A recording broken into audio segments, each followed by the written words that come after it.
Donc je vous remercie de vous être déplacés aussi nombreux pour échanger sur ce sujet essentiel de l'égalité femmes-hommes dans le sport. Histoire de la Ve République. Avec Najat Vallaud-Belkacem, nous voulons que dans l'ensemble de la gestion des ressources humaines, des politiques publiques, il puisse y avoir cette égalité et qu'il puisse y avoir cette lutte contre l'ensemble des stéréotypes de genre que l'on peut voir dans beaucoup de milieux. Et le sport est un milieu qui doit prendre en compte sa réalité aujourd'hui. Je vais vous dire une chose. Vous savez, le ministère qui est le mien, le ministère des droits des femmes, c'est un ministère du temps long. Ma logique, ce n'est pas une logique de révolution, mais une logique d'évolution. Les actions que nous menons ici vont impacter directement, certes, les mentalités, les préjugés, les inégalités, mais bien que les impactant directement, elles ne produiront des effets par définition qui ne se verront que dans peut-être la prochaine décennie. Or, j'estime que le monde sportif, lui, peut être un accélérateur de ce changement. Je pense vraiment que vous pouvez accélérer ce changement.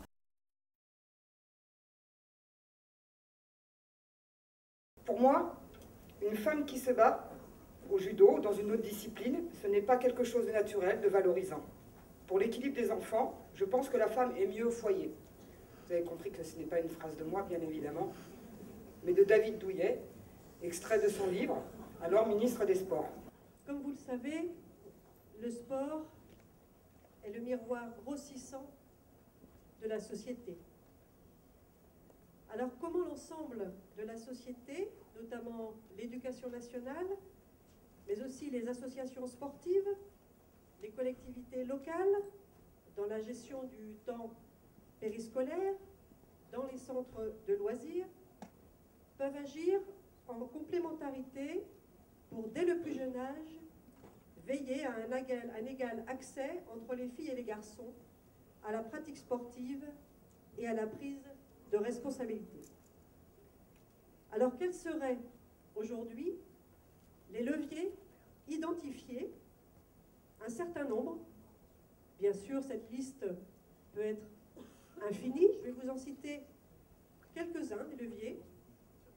La diversification des choix de pratique, l'intéressement aux instances dirigeantes, sur l'exemple des conseils municipaux des jeunes, l'image des femmes dans les médias, la lutte contre les stéréotypes pour mieux accueillir les jeunes filles dans les disciplines où elles sont minoritaires, la formation, la sensibilisation des encadrants et des dirigeants, des jeunes filles, des femmes, mais comme vous l'imaginez, la liste serait longue.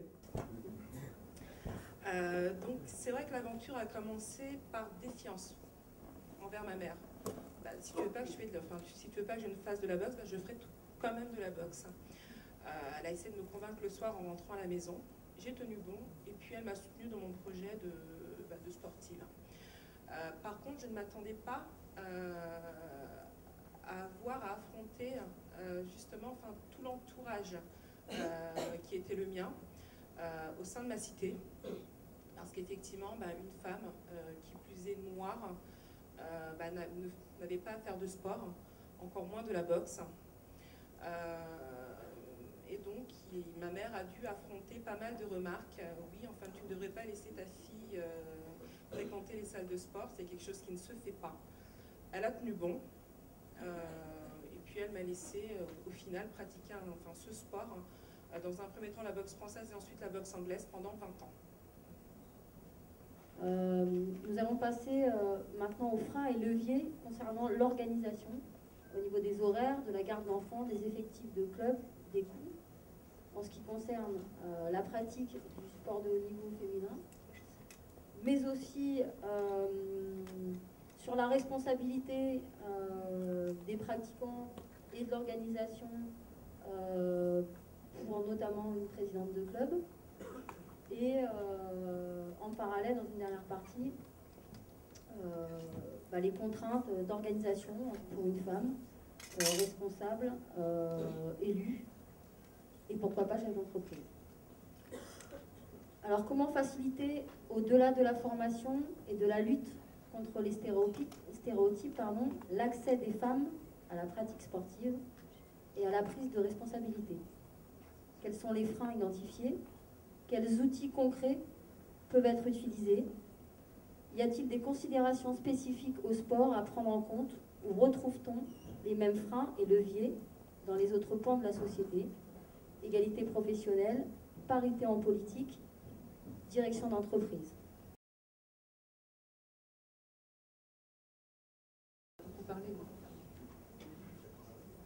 Isabelle Gautron, je suis DTN de la Fédération française de cyclisme. Donc très certainement, vous avez 50% des femmes et DTN dans la salle. Tout ce qui a été dit ici était vraiment très intéressant et malheureusement, depuis 15 ans, on entend les mêmes choses. Par contre, il y a un aspect qui n'a pas été abordé lors de cette soirée, c'est l'encadrement. Aucune personne ici présente n'a parlé de l'encadrement des femmes, des équipes hommes ou dames, on peut dire aussi, au sein de leur club. Alors, est-ce que c'est un sujet tabou de parler de l'encadrement au féminin ou est-ce qu'il n'y a pas de problème? Par d'encadrement technique? Technique, je parle, technique.